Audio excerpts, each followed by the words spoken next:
सम्मान्य राष्ट्रपति श्रीमती विद्यादेवी भण्डारीज्यूले नेपालको संविधानको धारा 76 को उपधारा 3 बमोजिम प्रतिनिधि सभामा सबैभन्दा बढी सदस्यहरू भएको दल नेपाल कम्युनिस्ट पार्टी एमालेको संसदीय दलका नेता श्री केपी शर्मा ओलीज्यूलाई प्रधानमन्त्री पदमा मिति 2078-130 मा नियुक्त गर्नुभएको छ। नेपालको संविधानको धारा 80 बमोजिम आज यस समारोहमा सामान्य राष्ट्रपतिज्यू समक्ष नवनियुक्त सामान्य प्रधानमन्त्री श्री केपी शर्मा ओलीज्यूको प्रधानमन्त्री पदको पद तथा गोपनीयताको शपथ हुने कार्यक्रम रहेको छ। यस कार्यक्रमका लागि आयोजित समारोहमा राष्ट्रपतिको कार्यालयको आमन्त्रणलाई स्वीकार गरी उपस्थित हुनुभएका सम्पूर्ण विशिष्ट महानुभावहरूमा म हार्दिक स्वागत गर्दछु। अब म सामान्य राष्ट्रपतिज्यू समक्ष प्रधानमन्त्री पदको पद तथा गोपनीयताको शपथ लिन नवनियुक्त सामान्य प्रधानमन्त्री श्री केपी शर्मा ओलीज्यूलाई अनुरोध गर्दछु। म केपी शर्मा ओली मुलुक र जनताप्रति पूर्ण वफादार रही सत्यनिष्ठापूर्वक प्रतिज्ञा गर्छु त्यो पर्दैन। ईश्वर देश र जनताको नाममा शपथ लिन्छु कि नेपालको राजकीय सत्ता र सार्वभौम सत्ता नेपाली जनतामा निहित रहेको नेपालको संविधानप्रति पूर्ण वफादार रहँदै प्रधानमन्त्री पदको कामकाज प्रचलित कानुनको अधीनमा रही मुलुक र जनताको सोझो चिताई कसैको डर नमानी पक्षपात नगरी पूर्वाग्रह वा खराब भावना नलिई ईमानदारीताका साथ गर्नेछु र आफ्नो कर्तव्य पालनाको सिलसिलामा आफूलाई जानकारीमा आएको कुरा म पदमा बहाल रहँदा वा नरहँदा जुनसुकै अवस्थामा पनि प्रचलित कानुनको पालना गर्दा बाहेक अरू अवस्थामा कुनै किसिमबाट पनि प्रकट वा सङ्केत गर्ने छैन। अब म सामान्य प्रधानमन्त्रीज्यूलाई आफ्नो आसनमा रही शपथ पत्रमा हस्ताक्षर हुनका लागि अनुरोध गर्दछु।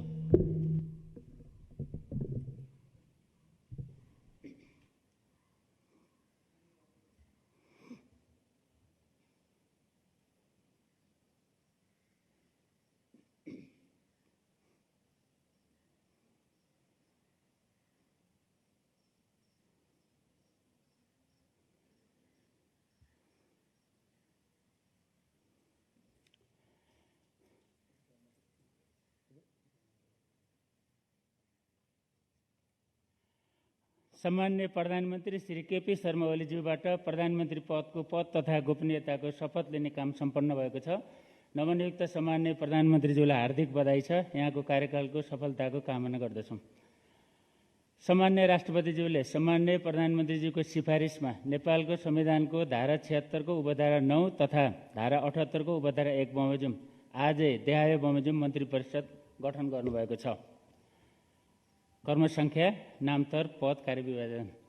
1 श्री केपी शर्मा ओली प्रधानमन्त्री रक्षा, श्री ईश्वर पोखरेल उपप्रधानमन्त्री प्रधानमन्त्री तथा मन्त्री परिषदको कार्यालय, श्री रामबहादुर थापा मन्त्री गृह, श्री टोपबहादुर रायमाझी मन्त्री ऊर्जा जलस्रोत तथा सिँचाइ, श्री विष्णु प्रसाद पौडेल मन्त्री अर्थ, श्री प्रदीप कुमार गेवाली मन्त्री परराष्ट्र, श्री हृदय त्रिपाठी मन्त्री स्वास्थ्य तथा जनसङ्ख्या, श्री लेखराज भट्ट मन्त्री उद्योग वाणिज्य तथा आपूर्ति, श्री कृष्ण गोपाल श्रेष्ठ मन्त्री शिक्षा विज्ञान तथा प्रविधि, श्री प्रभु शाह मन्त्री शहरी विकास, श्री भानुभक्त ढकाल मन्त्री संस्कृति पर्यटन तथा नागरिक उड्डयन, श्री मणिचन्द्र थापा मन्त्री खानेपानी, श्री पद्मा कुमारी अर्याल मन्त्री कृषि तथा पशुपन्छी विकास, श्री वसन्त कुमार नेम्बाङ मन्त्री भौतिक पूर्वाधार तथा यातायात, श्री गौरी शङ्कर चौधरी मन्त्री श्रम रोजगार तथा सामाजिक सुरक्षा, श्री पार्वत गुरुङ मन्त्री सञ्चार तथा सूचना प्रविधि, डाक्टर शिवमाया तुम्बा हाम्के मन्त्री भूमि व्यवस्था सहकारी तथा गरिबी निवारण,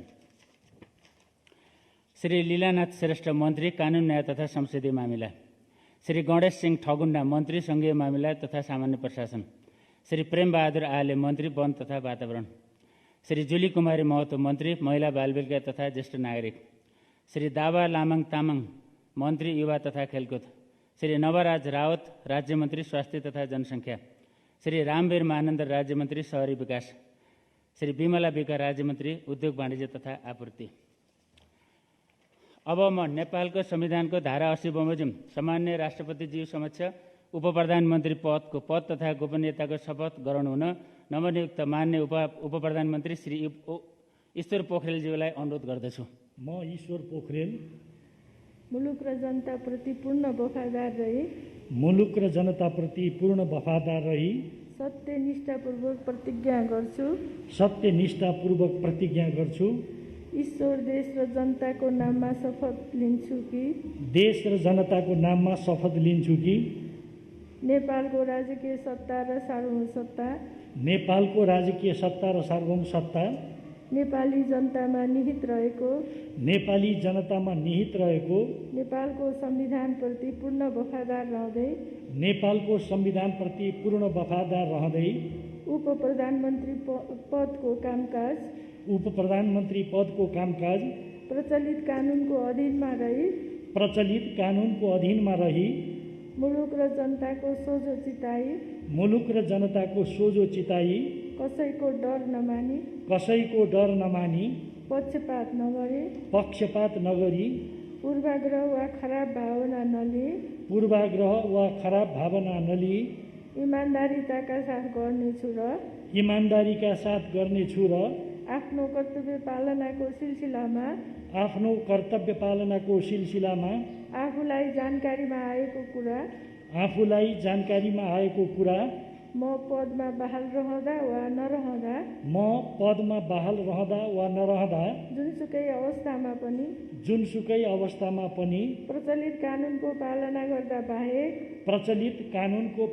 गर्दा बाहेक अरू अवस्थामा कुनै किसिमबाट पनि प्रकट वा सङ्केत गर्ने छैन। अब म नवनियुक्त मान्य उप प्रधानमन्त्रीज्यूलाई आफ्नो आसनमा रही शपथ पत्रमा हस्ताक्षर गरिदिनु हुनका लागि अनुरोध गर्दछु। नवनियुक्त मान्य उप प्रधानमन्त्रीज्यूलाई हार्दिक बधाई छ। यहाँको कार्यकालको सफलताको कामना गर्दछु। अब म नेपालको संविधानको धारा 80 बमोजिम सामान्य राष्ट्रपतिज्यू समक्ष मन्त्री पदको पद तथा गोपनीयताको शपथ गराउनु हुन नवनियुक्त माननीय मन्त्रीज्यूहरू श्री रामबहादुर थापा, श्री टोपबहादुर रायमाझी, श्री विष्णुप्रसाद पौडेल, श्री प्रदीप कुमार गेवाली, श्री हृदय त्रिपाठी, श्री लेखराज भट्ट, श्री कृष्णगोपाल श्रेष्ठ, श्री प्रभु शाह, श्री भानुभक्त ढकाल, श्री मणिचन्द्र थापा, श्री पद्मा कुमारी अर्याल, श्री वसन्त कुमार नेम्बाङ, श्री गौरीशङ्कर चौधरी, श्री पार्वत गुरुङ, डाक्टर शिवमाया तुम्बा हाङफे, श्री लीलानाथ श्रेष्ठ, श्री प्रेमबहादुर आले, श्री जुली कुमारी महतो र श्री दावा लामा तामाङज्यूलाई अनुरोध गर्छु। म प्रेमबहादुर थापा मुलुक र जनताप्रति पूर्ण वफादार रही सत्यनिष्ठापूर्वक प्रतिज्ञा गर्छु। ईश्वर देश र जनताको नाममा शपथ लिन्छु कि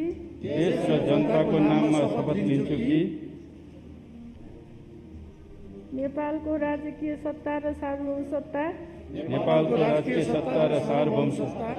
नेपाली जनतामा निहित रहेको नेपालको संविधानप्रति पूर्ण वफादार रहँदै मन्त्री पदको कामकाज प्रचलित कानुनको अधीनमा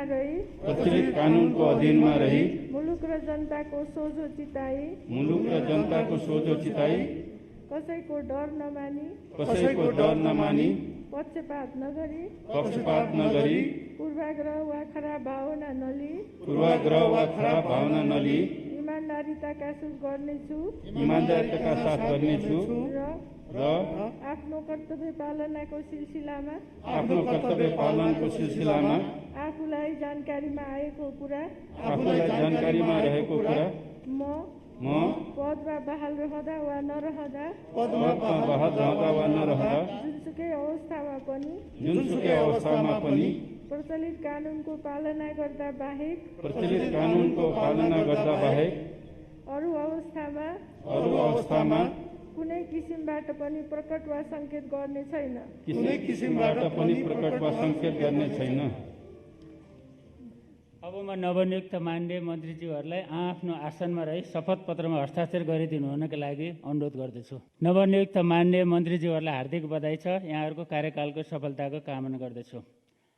यसै गरी आजको यस समारोहमा अब म नेपालको संविधानको धारा 80 बमोजिम सम्मान्य राष्ट्रपतिज्यूको समुपस्थितिमा सम्मान्य प्रधानमन्त्रीज्यू समक्ष राज्य मन्त्री पद तथा गोपनीयताको शपथ ग्रहण हुन नवनियुक्त माननीय राज्य मन्त्रीज्यूहरू श्री नवराज रावत, श्री रामवीर मानन्दर र श्री बिमला विकज्यूलाई अनुरोध गर्दछु।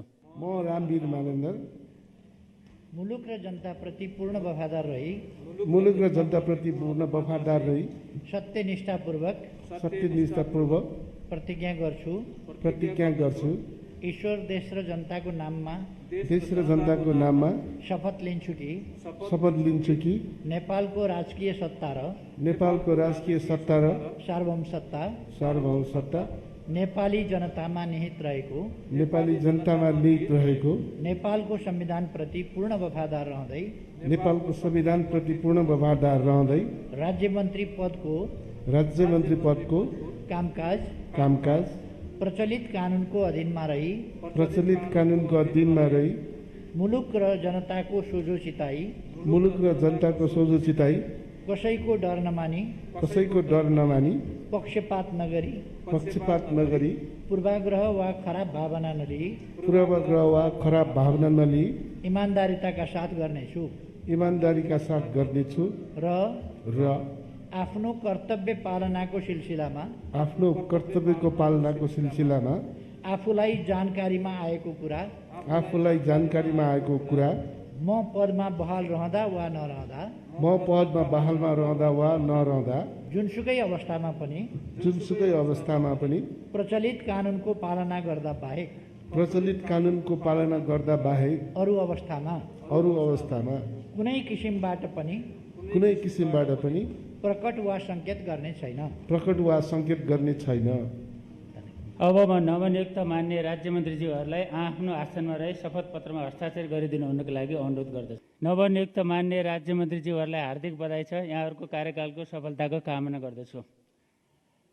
यस सँगसँगै आजको यो शपथ ग्रहण कार्यक्रम यहीँ सम्पन्न भएको बेहोरा निवेदन गर्दछु। कोभिड-19 को महामारीको कारणले गर्दा शपथ ग्रहण कार्यक्रम छोटो बनाइएको र जलपान कार्यक्रम समेत नराखिएको भएर सादर निवेदन गर्दछु। धन्यवाद। नमस्कार।